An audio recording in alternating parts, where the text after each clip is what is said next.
So you got to address the mouth. Then, as we talked about in the book, it's also good to address the gut.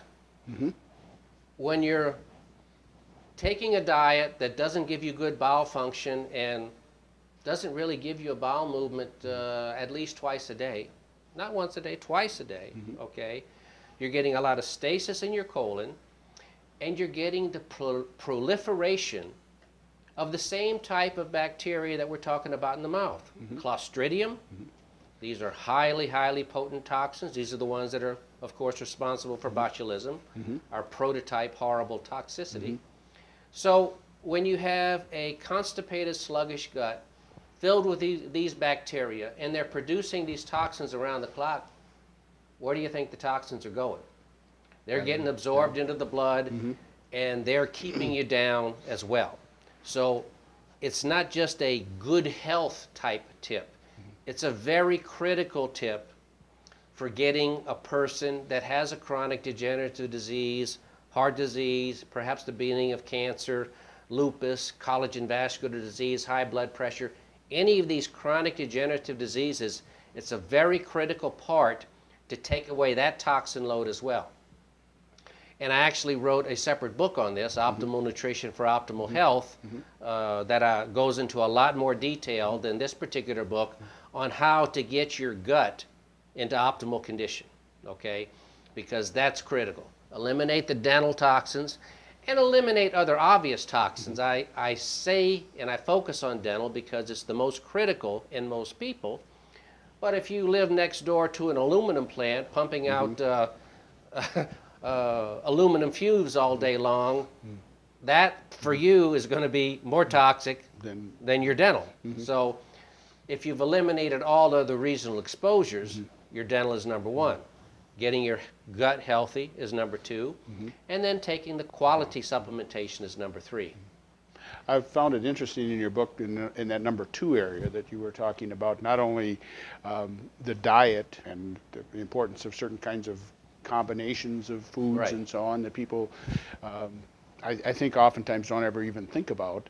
Also, one thing I found interesting was your suggestion that people should not drink a lot of liquid with a meal. Absolutely. Well, it's interesting because how you eat, not just what you eat, but how and in what order you consume it is incredibly critical on whether or not you have a healthy gut or a constipated gut.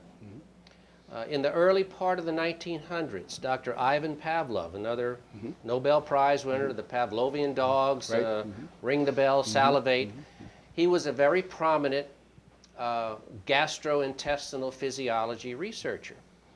And he did a whole series of elegant studies, perhaps not elegant for people that didn't want to see animals abused, but he got an incredible amount of information.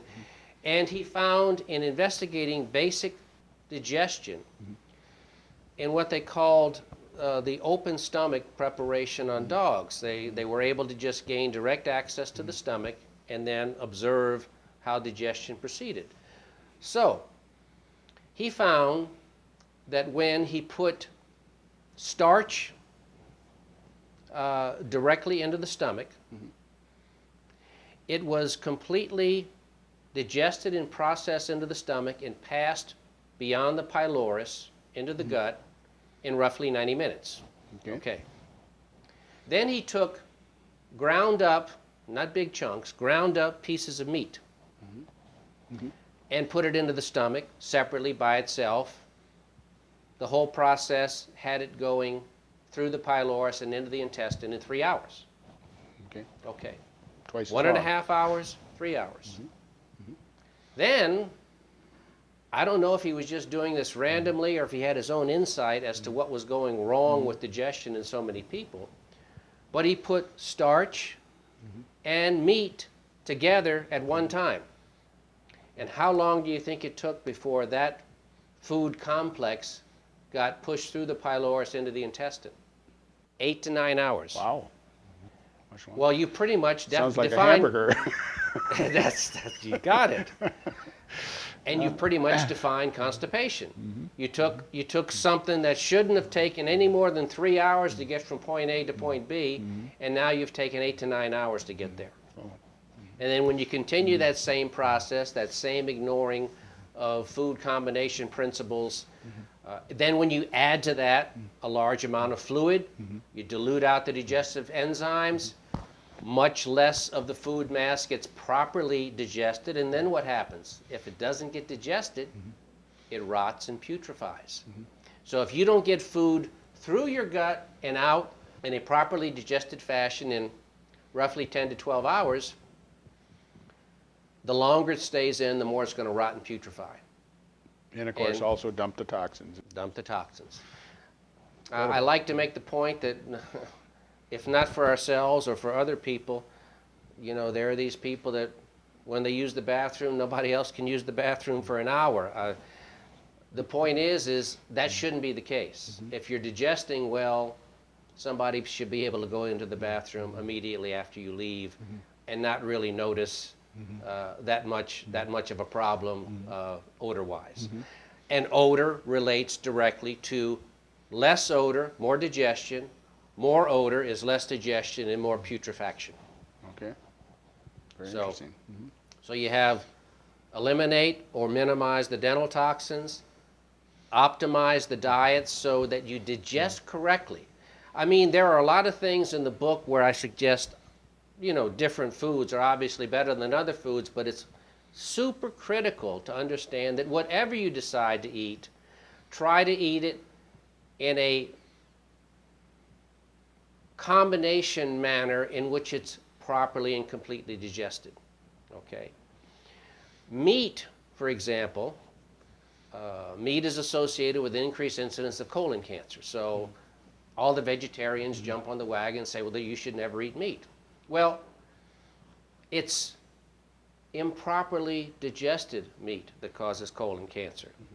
If you don't eat, for example, a pound of meat, but 2 ounces of it, and you chew it 60 or 70 times before you swallow each bite versus wolf it down, and you combine it properly so it processes through the gut, you not only don't have the increase in colon cancer, you have the benefit of a large amount of vitamins and minerals and nutrients that you're simply not going to get on a vegetarian diet. Probably the most beneficial thing about a vegetarian diet is a lot of vegetarians are accidentally practicing good food combinations.